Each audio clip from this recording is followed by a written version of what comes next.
전 세계가 발칵 뒤집혔습니다. 지난 3월 21일 서울 광화문 광장에 무려 10만 명의 인파가 집결했습니다. 바로 방탄소년단의 역사적인 컴백 공연 때문이었죠. 넷플릭스는 전 세계 190개국에 이 현장을 생중계했고 무려 3억 명이 동시에 같은 화면을 지켜봤습니다. 결과는 전 세계 77개국 넷플릭스 1위 석권. 그런데 정말 이상한 일이 벌어졌습니다. 10만 명이라는 거대한 인파가 모였는데도 폭동도 밀침도 단 한 건의 사고도 없었습니다. 하지만 진짜 놀라운 일은 공연이 끝나고 시작되었습니다. 수천 명의 팬들이 보라색 어깨띠를 두르고 다시 광장에 나타난 겁니다. 누가 시킨 것도 아닌데 바닥에 떨어진 쓰레기를 하나하나 직접 줍기 시작했습니다. 10만 명이 머물렀던 광장이 단 1시간 만에 휴지 한 장 없이 깨끗해진 겁니다. 이 경이로운 장면을 목격한 전 세계 언론은 일제히 입을 모았습니다. 도대체 이 나라는 무엇이 다른 걸까? 600년 된 고궁 앞에서 전 세계가 하나 되어 눈물을 쏟고 축제가 끝나면 스스로 거리를 빛내고 떠나는 나라. 그날 광화문 한복판에선 도대체 무슨 일이 일어났던 걸까요? 전 세계를 뼛속까지 경악하게 만든 그 충격적인 72시간. 지금 바로 공개합니다. 시작 전 구독과 좋아요 한번 눌러주시면 영상 제작에 큰 힘이 됩니다. 그럼 시작하겠습니다. 안녕하세요. 저는 에밀리 포스터입니다. 미국 미시시피주 작은 마을에서 초등학교 교사로 일하고 있는 32살이에요. 매일 아침 8시에 교실 문을 열고 아이들한테 알파벳을 가르치고 구구단을 알려주고 점심시간에는 급식실에서 같이 밥을 먹는 그런 평범한 미국인입니다. 해외여행이라고는 대학 졸업 때 멕시코 칸쿤 한 번, 그리고 3년 전에 친구들이랑 영국 런던 한 번 가본 게 전부예요. 교사 월급으로 해외여행을 자주 다니기는 쉽지 않거든요. 그래도 다음 여행지는 당연히 파리나 로마 같은 곳이 될 거라고 생각했습니다. 솔직히 아시아 쪽은 별로 관심이 없었어요. 일본 정도는 언젠가 가볼 수도 있겠다 싶었지만 한국은 후보에 들어본 적조차 없었습니다. 그런 제가 왜 갑자기 한국행 비행기를 탔느냐? 이건 순전히 제시카 때문이었습니다. 대학 시절부터 15년 넘게 알고 지낸 절친인데요. 이 친구가 한국 음악에 완전히 빠져 있는 사람이에요. BTS라는 그룹의 팬이거든요. 올해 3월 초 제시카한테 전화가 왔어요. 목소리부터가 평소랑 달랐습니다. BTS가 거의 4년 만에 완전체로 다시 뭉쳐서 공연을 하는데 그게 서울 한복판에서 열린다고. 넷플릭스로 전 세계에 생중계까지 된다고. 제발 같이 가달라고요. 저는 솔직히 이해가 안 됐어요. 아시아에 있는 작은 나라의 아이돌 공연을 보겠다고 태평양을 건너간다고? 미국에도 빌리 아일리시가 있고 테일러 스위프트가 있는데 굳이? 그래도 물어는 봤습니다. 거기 안전하긴 해? 지금 생각하면 정말 얼굴이 뜨거워지는 질문이에요. 그런데 여러분, 그때 제 머릿속에 있던 한국은 정말 그 수준이었습니다. 미시시피에서 한국이라는 나라가 어떤 이미지인지 아세요? 뉴스에 나올 때가 거의 없어요. 가끔 나오면 그것도 대부분 북한 미사일 이야기입니다. 제가 아는 아시아는 일본 아니면 중국이었고 한국은 그 사이 어딘가에 껴있는 작은 나라라는 인식이 전부였어요. 제 교실 벽에 세계 지도가 붙어 있거든요. 아이들한테 나라 이름을 가르칠 때 한국을 가리킨 적이 있었는데 그때 제가 한 말이 뭐였는지 아세요? 여기는 북한 바로 아래에 있는 나라야. 그게 전부였습니다. 미국 교사가 미국 아이들에게 가르쳐줄 수 있는 한국 정보가 고작 그 한마디였던 거예요. 부끄러운 이야기지만 사실이 그랬습니다. 제시카가 반년 동안 모아둔 돈으로 비행기표 2장을 끊어버렸어요. 제 것까지요. 거절할 수가 없었습니다. 저는 속으로 생각했어요. 블로그에 올릴 사진 몇 장 건지면 되겠지. 아시아 소도시 체험기 정도면 나쁘지 않잖아. 네, 저는 서울을 소도시라고 생각했습니다. 미국인이 얼마나 무지할 수 있는지 보여주는 대목이죠. 그렇게 3월 중순 봄방학을 이용해서 인천행 비행기에 올라탔습니다. 13시간이 넘는 비행이었어요. 기내에서 제시카는 BTS 노래를 틀어놓고 눈물까지 글썽이고 있었는데 저는 옆자리에서 이탈리아 여행 영상이나 보고 있었습니다. 한국에 대한 기대는 솔직히 제로였어요. 그런데 인천공항에 내리는 순간 뭔가 이상했습니다. 비행기에서 내려서 입국장까지 걸어가는데 공항이 끝이 안 보이는 거예요. 미시시피주에서 가장 큰 잭슨 공항하고는 비교 자체가 안 되는 규모였습니다. 아니, 솔직히 말할게요. 런던 히드로 공항보다도 깨끗하고 넓어 보였어요. 바닥에 먼지 한 톨이 없었습니다. 로봇이 돌아다니면서 안내를 하고 있었고 짐이 나오기도 전에 무료 와이파이가 잡혀 있었어요. 미국 공항에서는 와이파이 잡으려면 광고를 3개는 봐야 하거든요.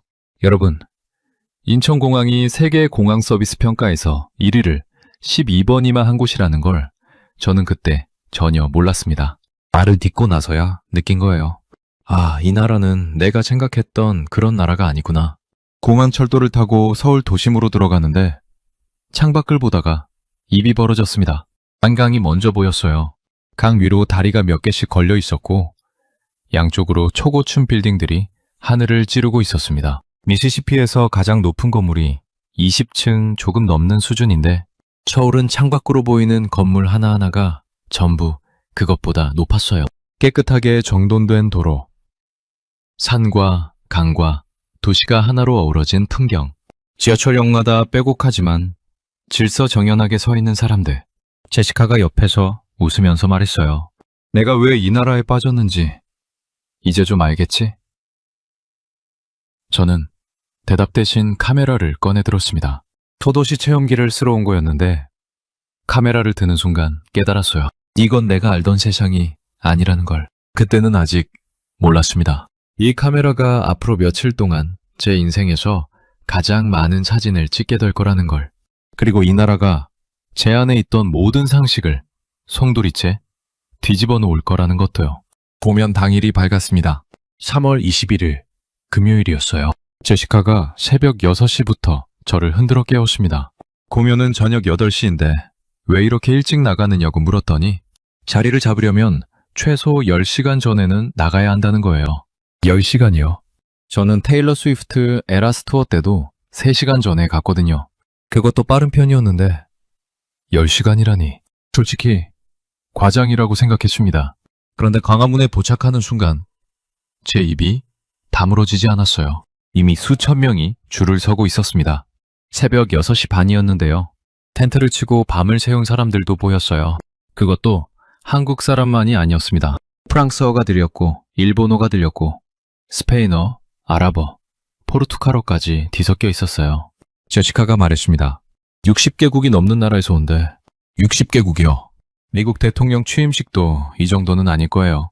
아시아의 한 나라에서 열리는 음악 공연에 전 세계 60대국 사람들이 모여들고 있었습니다. 저는 그때 처음으로 내가 뭔가 크게 모르고 있었구나 하는 느낌을 받았어요.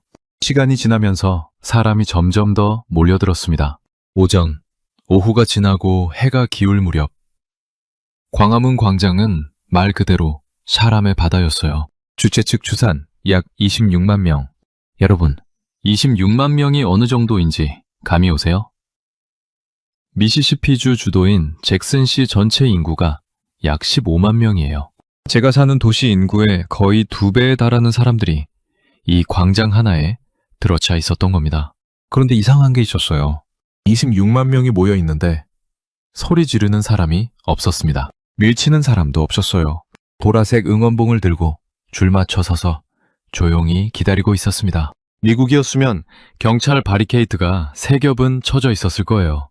여기는 그런 것도 없는데 사람들이 스스로 질서를 유지하고 있는 거예요. 이것도 저한테는 충격이었습니다. 그런데 여러분, 진짜 충격은 무대 뒤편이었어요. 건물 5층 높이는 되어 보이는 거대한 무대가 서 있었는데 그 뒤로 뭐가 보였는지 아세요? 안복궁이었습니다. 중백년 된 조선 왕궁이 조명을 받아서 황금빛으로 빛나고 있었어요. 저는 그게 무대 세트인 줄 알았습니다. 진짜예요. 제시카한테 저 건물 세트장이야? 라고 물었더니 제시카가 황당한 표정으로 저를 쳐다보면서 말했어요. 에밀리, 저건 14세기에 지어진 진짜 궁전이야. 14세기요? 미국이라는 나라가 독립선언을 한 게 1776년이에요. 이 나라 궁전은 그보다 400년 가까이 전에 지어진 겁니다. 그 궁전이 허물어지지 않고 그대로 서 있었고, 그 앞에서 지금 21세기 최대 규모 음악 공연이 열리고 있었어요. 과거와 현재가 한 프레임에 들어와 있는 장면이었습니다. 미국에서는 볼 수 없는 그림이에요. 우리는 200년 된 건물도 잘 없거든요. 그리고 무대 앞에는 동상 하나가 서 있었습니다. 제시카가 알려줬어요. 세종대왕이라고. 한국 사람이면 누구나 아는 왕인데 이 나라 고유 문자를 만든 사람이라고요. 미국은 영어를 쓰지만 그 영어를 미국 사람이 만든 건 아니거든요. 영국에서 가져온 거예요.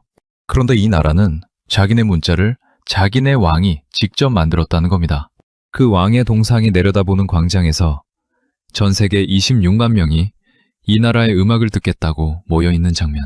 저는 그 순간 카메라 셔터를 누르면서도 이상한 기분이 들었어요. 이건 단순한 콘서트가 아니라는 느낌이요. 저녁 8시가 됐습니다. 광장 전체가 어둠에 잠겼어요. 26만 명이 동시에 조용해졌습니다. 그리고 경복궁 안쪽에서 드론 카메라가 날아올랐어요.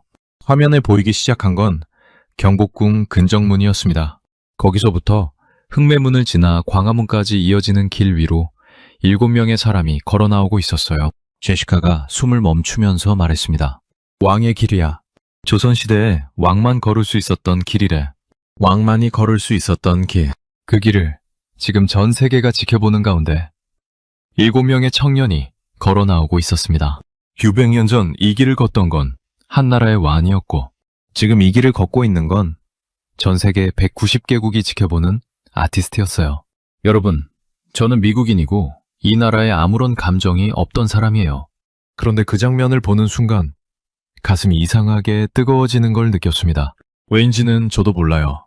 다만 그 순간 제 손에서 카메라가 내려간 건 확실합니다. 찍는 게 아니라 그냥 보고 싶었거든요. 7명이 왕의 길을 걸어 무대 위에 올라선 순간 광화문 광장 전체가 터졌습니다. 26만 명의 함성이 한꺼번에 쏟아져 나왔어요. 저는 귀가 먹먹해질 정도였습니다. 미국에서 미식축구 경기 갔을 때 환호성이 크다고 생각했었거든요. 그건 아무것도 아니었어요. 여기는 차원이 달랐습니다. 소리가 아니라 공기 자체가 진동하는 느낌이었어요. 26만 명의 심장이 동시에 뛴 겁니다. 그런데 여러분, 첫 곡이 시작되는 순간 그 엄청난 함성이 한 번에 멈췄어요. 무대 위에서 선율 하나가 흘러나왔거든요. 처음 듣는 멜로디였습니다. 한국어였으니까 가사는 당연히 하나도 못 알아들었어요. 그런데 이상했습니다. 멜로디가 귀에 들어오는 순간 가슴 어딘가가 묵직하게 눌리는 느낌이 든 거예요. 슬픈 것 같으면서도 완전히 슬프지는 않았어요. 무너질 것 같으면서도 끝까지 무너지지 않는 느낌이랄까요? 마치 오랫동안 보고 싶던 사람을 아직 못 만났는데 곧 만날 수 있을 것 같은 그런 이상한 감정이 올라왔습니다. 제시카한테 물었어요. 이 노래 뭐야? 제시카가 눈물을 닦으면서 말했습니다. 아리랑. 한국에서 수백 년 동안 불려온 노래야. 수백 년이요. 이 노래가 수백 년 된 노래라고요? 저는 그 순간 주변을 둘러봤어요.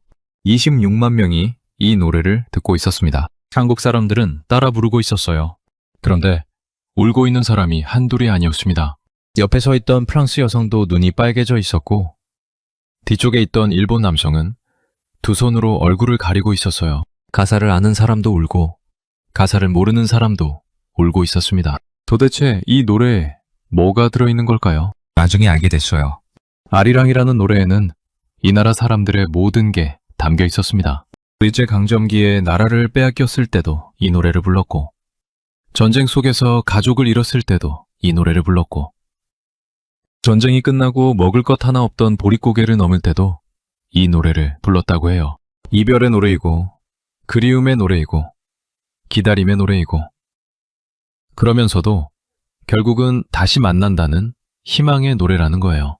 수백 년 동안 이 민족이 힘들 때마다 부르던 노래. 그 노래가 지금 600년 된 궁궐 앞에서 전 세계 190개국 3억 명이 지켜보는 가운데 울려 퍼지고 있었던 겁니다. 여러분, 저는 미국인이에요. 이 나라와 아무런 역사적 연결도 없는 사람입니다. 그런데 그 멜로디가 흘러나오는 동안 제 볼을 타고 뭔가가 흘러내리고 있었어요. 눈물이었습니다. 스스로도 이해가 안 됐어요. 가사도 모르는 노래에 왜 우는 거지?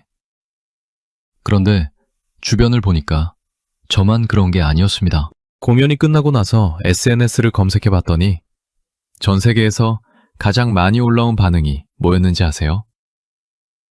가사 뜻도 모르는데 왜 눈물이 나는지 모르겠다.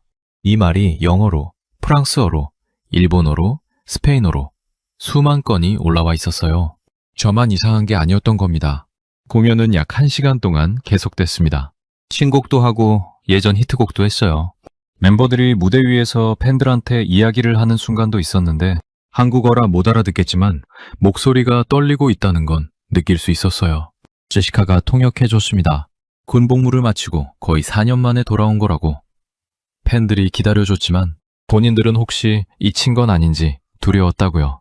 4년을 기다린 쪽도 4년을 두려워한 쪽도 서로에게 똑같이 길었던 시간이 아리랑 한 곡에 전부 터져버린 거였어요.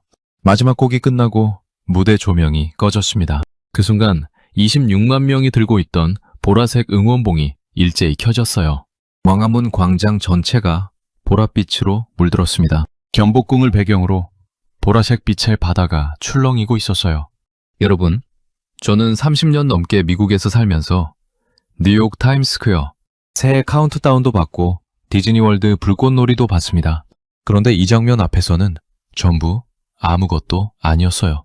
유병년 된 궁궐과 보라색 빛과 아리랑의 여운이 뒤섞인 그 순간은 제가 살면서 본 가장 아름다운 장면이었습니다. 그리고 그 옆에서 노래를 따라 부르다가 입을 막고 고개를 숙인 사람들, 직접 오지 못해서 지구 반대편 화면 앞에서 울고 있다는 팬들의 실시간 댓글, 이 모든 게 한꺼번에 겹치면서 저는 제시카 어깨를 잡고 한마디를 했어요. 이 나라 대체 뭐야? 제시카가 울면서 웃었습니다. 그러니까 저는 그날 밤 숙소로 돌아가서 침대에 누웠는데 잠이 안 왔어요. 천장을 보면서 계속 생각했습니다. 나는 이 나라에 대해서 아무것도 모르고 있었구나. 북한 아래에 있는 작은 나라라고 생각했던 곳에서 방금 내 인생에서 가장 강렬한 밤이 지나간 거예요. 그리고 이 나라가 보여준 건 아직 공연 한 번뿐이었습니다. 진짜 이야기는 아직 시작도 안 했다는 걸 저는 그때는 몰랐어요. 공연이 끝난 건 밤 9시쯤이었습니다. 저는 솔직히 탈진 상태였어요. 아침 6시 반부터 서서 14시간이 넘게 버텼으니까요. 다리는 감각이 없었고, 목은 쉬어 있었고, 눈은 울어서 퉁퉁 부어 있었습니다. 제시카한테 말했어요. 숙소 가자. 나 진짜 못 걷겠어. 그런데 숙소로 가려고 몸을 돌리는 순간 제 눈에 뭔가가 들어왔습니다. 보라색 어깨띠를 두른 사람들이 광장으로 다시 나오고 있었어요. 한 명이 아니었습니다. 수십 명, 수백 명이 투명 봉투를 손에 들고 걸어오고 있었어요. 어깨띠에는 한글이 적혀 있었는데 제시카가 읽어줬습니다. 아미 자원봉사단. 방금 전까지 공연을 보던 팬들이었어요. 이 사람들이 뭘 하기 시작했는지 아세요? 바닥에 떨어진 쓰레기를 하나씩 줍기 시작한 겁니다. 여러분, 저는 이 장면을 보고 처음엔 이해를 못했어요. 진심으로요. 미국에서는 상상이 안 되는 광경이거든요. 제가 사는 미시시피에서 고등학교 미식 축구 경기만 끝나도 관람석이 쓰레기장이 됩니다. 그게 고작 2,000명 규모의 경기예요. 슈퍼볼이 끝나면 경기장 주변 거리가 어떻게 되는지 아세요? 맥주 캔이 굴러다니고 음식 포장지가 날아다니고 경찰이 청소 인력보다 더 많이 투입돼요. 유럽은 더합니다. 월드컵이나 유로 대회 끝나면 차량이 뒤집히고 상점 유리가 깨지기도 하거든요. 2024년 파리 올림픽 때도 경기장 주변 쓰레기 문제가 프랑스 언론에 크게 보도됐었어요. 그게 제가 알고 있는 배영 행사 이후의 풍경이었습니다. 그런데 여기는요. 26만 명이 모였던 자리에서 팬들이 자발적으로 쓰레기를 줍고 있었어요. 누가 시킨 게 아니었습니다. 돈을 받는 것도 아니었어요. 카메라가 찍고 있어서 보여주기식으로 하는 것도 아니었습니다. 저 사람들은 진심으로 이 광장을 깨끗하게 만들고 가려는 거였어요. 봉투를 들고 허리를 숙여서 종이컵 하나, 휴지 한 장, 응원봉 포장지 하나까지 전부 주워 담고 있었습니다. 그때 한국 팬 한 명이 제 쪽으로 걸어왔어요. 20대 초반쯤 되어 보이는 젊은 여성이었습니다. 영어가 유창하지는 않았지만 웃으면서 이렇게 말했어요. 같이 치우고 가요. 그러면서 투명 봉투 하나를 제 손에 쥐어줬습니다. 저는 그 봉투를 받아든 순간 뭔가 목 안쪽이 뜨거워지는 걸 느꼈어요. 설명이 안 되는 감정이었습니다. 이 사람들은 14시간 넘게 서서 공연을 봤어요. 저보다 더 피곤할 겁니다. 그런데 숙소로 가는 게 아니라 다시 광장에 나와서 남이 버린 쓰레기를 줍고 있는 거예요. 저도 봉투를 들고 쓰레기를 줍기 시작했습니다. 제시카도 합류했어요. 그런데 주변을 보니까 한국 팬들만 줍고 있는 게 아니었습니다. 일본에서 온 팬도 있었고 프랑스에서 온 팬도 있었어요. 한국 팬들이 같이 치우자고 말을 거니까 외국인들도 고개를 끄덕이고 합류한 거였습니다. 언어가 달라도 봉투 하나 건네는 것만으로 통하는 게 있었어요. 수만 명이 노래를 부르고 환호하고 울었던 그 광장이 1시간도 안 돼서 깨끗해지기 시작했습니다. 여러분, 나중에 뉴스를 찾아봤더니 그날 종로구에서 수거한 쓰레기가 약 5,950kg이었다고 해요. 약 6톤입니다. 26만 명이 모였으니 그 정도 쓰레기가 나오는 건 당연한 거예요. 문제는 그 양이 아니었습니다. 팬들이 자발적으로 청소한 덕분에 새벽까지 걸릴 예정이었던 작업이 절반 넘게 단축됐다는 거예요. 구청 직원들이 도착했을 때 이미 광장 상당 부분이 정리되어 있었다고 합니다. 그리고 이 장면이 영상으로 찍혀서 해외 SNS에 퍼지기 시작했어요. 반응이 폭발적이었습니다. 이게 진짜 선진국의 문화다. 공연을 즐기고 도시를 존중하고 스스로 치우고 떠나는 나라.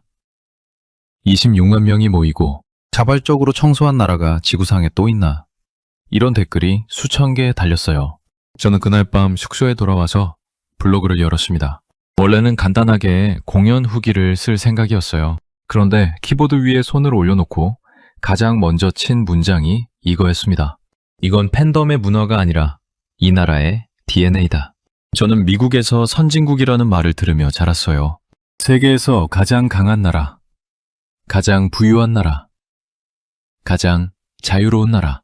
그런데 오늘 밤 저는 선진국이 뭔지 다시 생각하게 됐습니다. GDP가 높은 게 선진국인 걸까요? 군사력이 센 게 선진국인 걸까요? 아니면 26만 명이 모인 자리를 스스로 치우고 떠나는 시민들이 있는 나라가 선진국인 걸까요? 저는 그날 밤 답을 바꿨습니다. 블로그 글을 쓰고 나니까 새벽 1시가 넘어 있었습니다. 제시카는 침대에서 이미 기절해 있었어요. 저도 자야 했습니다. 14시간 넘게 서 있었으니까요. 그런데 이상하게 잠이 안 왔어요.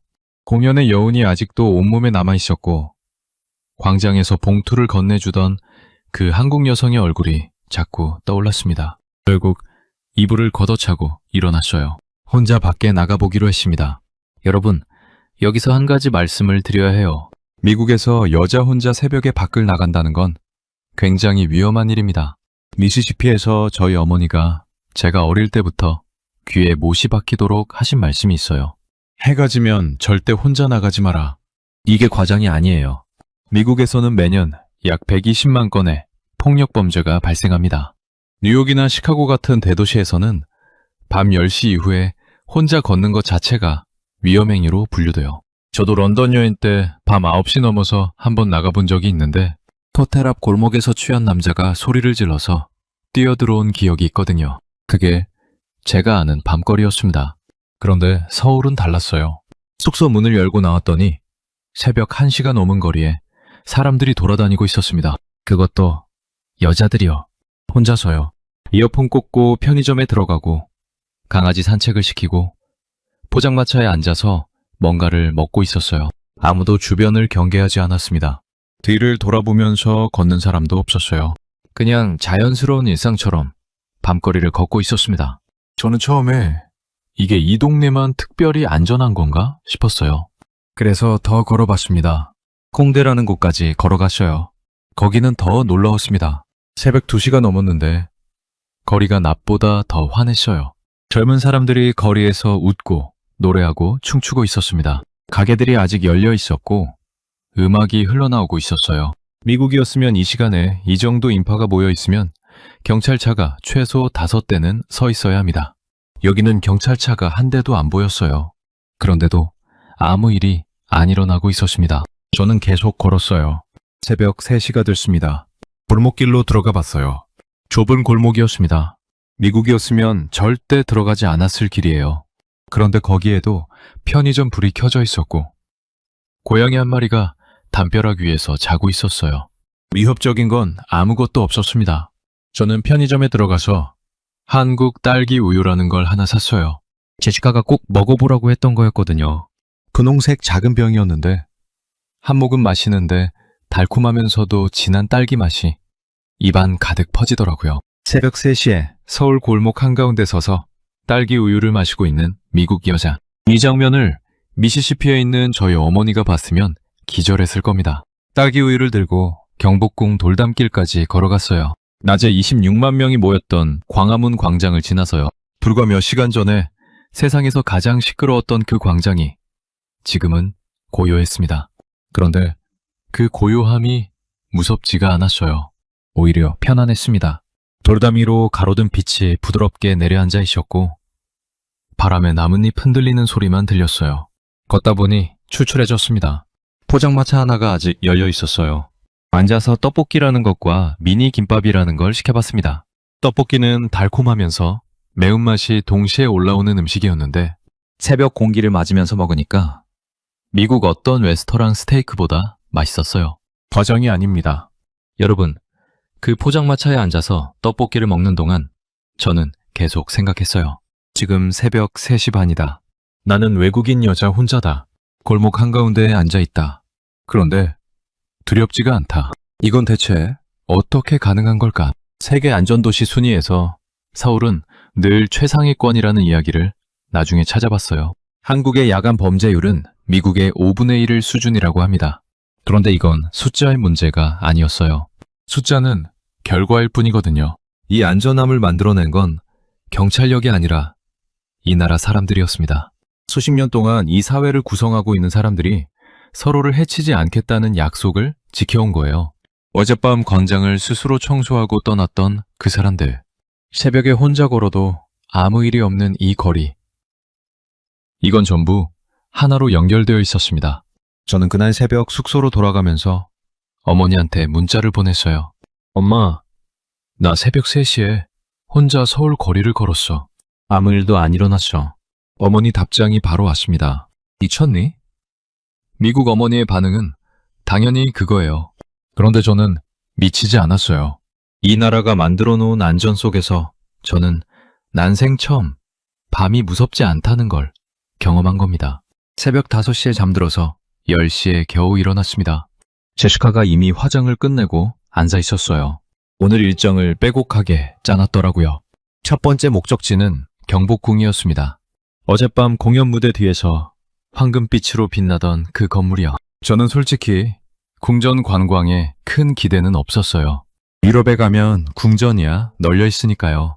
런던에 버킹엄 궁전도 있고 파리에 베르사유도 있잖아요. 아시아의 궁전이 그것보다 대단하겠어? 라는 생각이 아직 남아 있었습니다. 그런데 경복궁에 들어서는 순간 그 생각이 부서졌어요. 여러분, 경복궁이 처음 지어진 게 1395년이에요. 미국이라는 나라가 세상에 존재하기 381년 전입니다. 미국 독립선언이 1776년이니까 올해 2026년 기준으로 미국 역사가 딱 250년이에요. 이 나라 궁전 하나의 나이가 631년입니다. 미국 역사의 2배를 훌쩍 넘기는 건물이 도심 한복판에 서 있는 거예요. 버킹엄 궁전이요? 1703년에 지어졌어요. 경복궁보다 300년이나 늦습니다. 베르사유는요? 1682년이에요. 역시 경복궁이 거의 300년 선배예요. 제가 유럽 궁전이 대단하다고 생각했던 게 얼마나 무지했는지 그때 처음 깨달았습니다. 그런데 저를 진짜 놀라게 한 건 궁전의 나이가 아니었어요. 경복궁 안에 들어갔더니 한복을 입은 사람들이 가득했습니다. 한국 사람만이 아니었어요. 프랑스 청년들이 한복을 입고 셀카를 찍고 있었고 브라질에서 온 팬이 분홍색 한복 치마를 잡고 돌고 있었고 일본 여성 2명이 한복 소매를 잡고 웃으면서 사진을 찍고 있었습니다. 제시카가 말했어요. BTS 무대 뒤에 보이던 건물이 뭐냐고 SNS에 질문이 엄청 올라왔대. 그래서 다들 경복궁에 온 거야.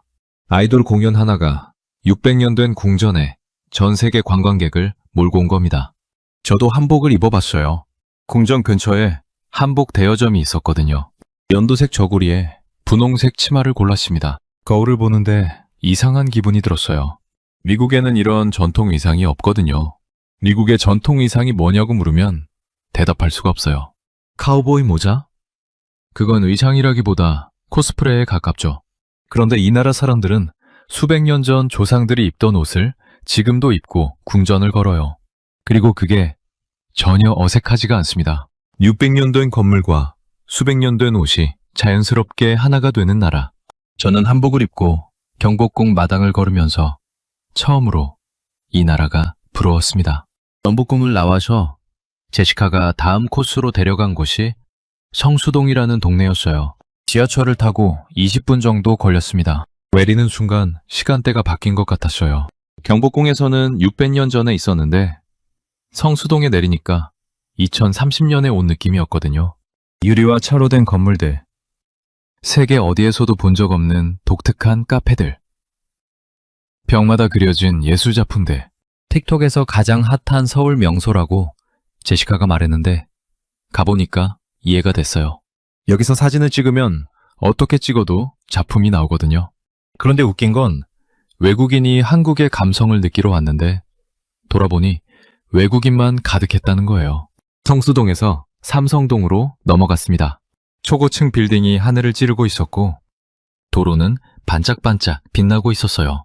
여기서 다시 지하철을 타고 광장시장이라는 전통시장에 갔습니다. 할머니들이 좌판에 앉아서 빈대떡이라는 걸 붙이고 있었어요. 기름 냄새가 시장 전체를 감싸고 있었고 어디서든 먹을 것을 권하는 소리가 들렸습니다. 저는 빈대떡 하나를 받아들고 서서 먹었어요. 바삭하면서도 고소한 맛이 입안에서 터졌습니다. 미국 최고급 레스토랑의 어떤 요리보다도 이 시장 좌판 빈대떡이 더 맛있었다고 하면 믿으시겠어요? 진짜예요. 여러분, 제가 이날 하루 동안 한 일을 정리해 볼게요. 아침에 600년 된 궁전에서 한복을 입었어요. 점심에 미래도시 같은 성수동 카페에서 커피를 마셨습니다. 오후에 초현대적 삼성동 빌딩숲을 걸었어요. 저녁에 할머니가 부쳐주는 전통시장 빈대떡을 먹었습니다. 이 모든 이동이 지하철 하나로 끝났어요. 30분이면 조선시대에서 미래도시로 갈 수 있는 나라. 수백 년 전 전통과 최첨단 현재가 같은 도시 안에서 숨쉬고 있는 나라.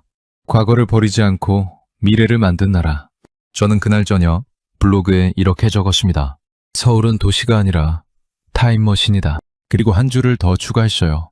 미국 역사 250년, 이메라 궁전 하나 631년. 나는 선진국이 뭔지 다시 배우고 있다. 여행 마지막 날이었습니다. 비행기는 다음날 오전이었어요. 제시카는 명동에서 쇼핑을 하겠다고 나갔는데 저는 혼자 남았습니다. 쇼핑에 관심이 없었던 게 아니에요. 며칠 동안 제 안에 계속 쌓여온 질문 하나를 도저히 넘길 수가 없었거든요. 이 나라는 대체 어떻게 여기까지 온 걸까? 숙소 침대에 앉아서 스마트폰을 꺼냈습니다. 검색창에 Korean War, 서울 1953이라고 쳤어요. 사진이 나왔습니다. 저는 그 사진을 보고 한동안 스마트폰을 내려놓지 못했어요. 여러분, 1953년 서울 사진을 보신 적 있으세요? 건물이 없었습니다. 건물이라고 부를 수 있는 게 거의 남아있지 않았어요. 도로도 없었고 다리도 끊겨 있었고 사방이 잔해더미였습니다. 사진 속 사람들은 찢어진 옷을 입고 무너진 벽돌 사이를 걸어가고 있었어요. 제가 이틀 전에 26만 명과 함께 서서 아리랑을 들었던 그 광화문 광장이 70년 전에는 폐허 한가운데였다는 거예요. 숫자를 더 찾아봤습니다. 1953년 한국의 1인당 GDP가 67달러였어요. 67달러. 이게 어느 정도냐면 당시 아프리카 가나보다 낮았던 수준이에요. 세계 최빈국 중 하나였습니다. 미국 사람들이 1950년대에 자동차를 끌고 드라이브인 극장에서 영화를 볼 때 이 나라 사람들은 먹을 것이 없어서 풀뿌리를 캐먹고 있었어요. 도릿고개라는 말이 있더라고요. 봄이 되면 지난해 저장한 곡식은 바닥나고 최곡식은 아직 자라지 않아서 온 나라가 굶주렸던 시기를 말하는 거래요. 해마다 봄이 올 때마다 죽느냐 사느냐의 시간이 반복됐던 겁니다. 그런데 여러분, 이 나라 사람들은 거기서 주저앉지 않았어요.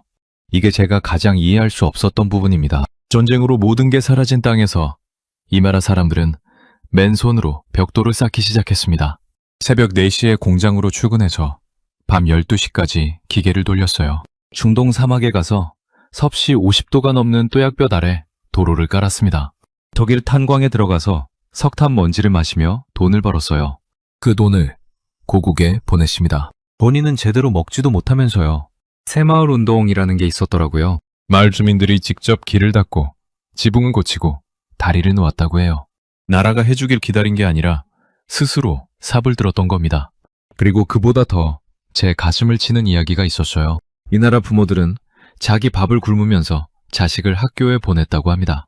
자신의 인생은 이미 끝났다고 생각하면서도 다음 세대만큼은 배움을 갖게 해야 한다고, 그래야 이 나라가 다시 일어설 수 있다고 믿었던 거예요. 한 끼를 굶어서 아이 학비를 마련하고 잠을 줄여서 교과서를 사주고 자기 청춘 전부를 자식한테 쏟아부은 겁니다. 여러분, 미국에서는 개인의 성공을 개인의 능력으로 봐요. 내가 잘 됐으면 내가 잘한 거라고 생각하거든요. 그런데 이 나라는 달랐어요. 지금 이 찬란한 서울을 만든 건 지금 여기 걸어다니는 젊은이들이 아니라 그 이전 세대였습니다. 맨손으로 벽돌을 쌓고 새벽 공장에서 일하고 자식 밥값을 아끼며 버텼던 그 사람들이요. 저는 스마트폰을 내려놓고 창밖을 봤어요. 서울의 스카이라인이 보였습니다. 한강 위로 다리가 걸려 있었고 초고층 빌딩이 하늘을 찌르고 있었어요. 며칠 전 공항철도에서 처음 봤을 때 입이 벌어졌던 그 풍경이 지금은 다르게 보였습니다. 저 빌딩 하나하나가 누군가의 땀으로 세워진 거잖아요. 저 다리를 놓기 위해 누군가는 강물에 허리까지 잠겨서 일했을 거잖아요. 저 깨끗한 거리를 만들기 위해 누군가는 새벽마다 빗자루를 들었을 거잖아요. 그제야 전부 연결이 됐습니다. 26만 명이 모여도 사고 한 건 없이 해산하는 질서. 공연이 끝나면 스스로 광장을 청소하는 시민의식. 새벽 3시에 여자 혼자 걸어도 세계에서 가장 안전한 거리. 600년 된 궁궐을 허물지 않고 그 앞에서 미래의 공연을 여는 감각. 이 모든 것이 GDP 67달러짜리 페어에서 시작됐어요. 70년 만에 이걸 만들어낸 겁니다. 이건 경제 성장이 아닙니다. 한 세대 전체가 자기 삶을 바쳐서 다음 세대에 건네준 기적이에요. 저는 그 순간 제가 서 있는 자리에 무게를 느꼈습니다. 제가 밟고 있는 이 땅은 누군가가 피와 땀으로 일군 땅이었어요.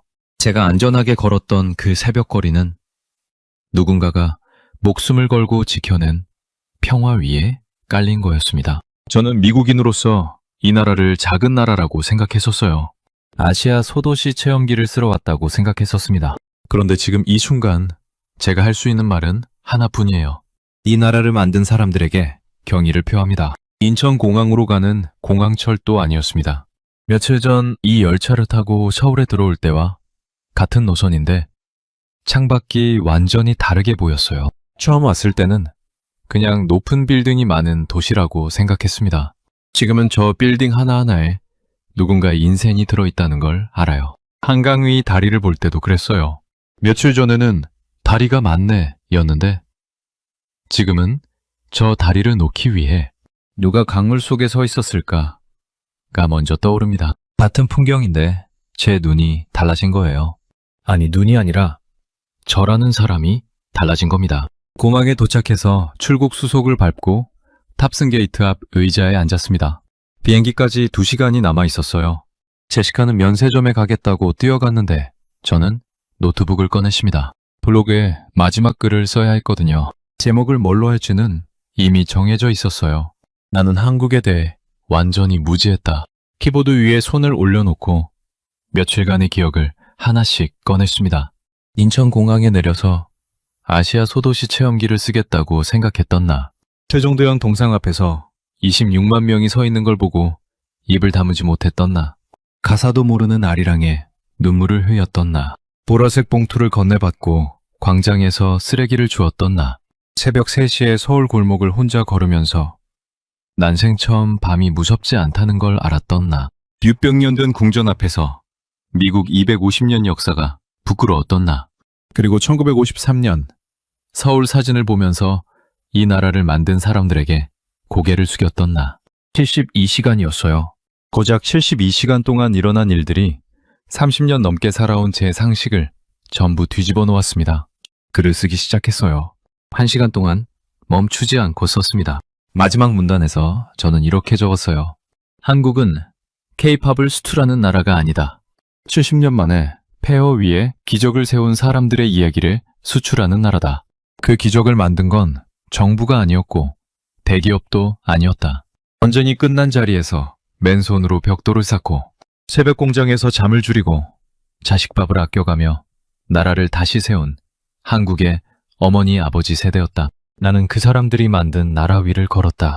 그리고 나는 그 나라에 대해 아무것도 몰랐다. 발행 버튼을 눌렀습니다.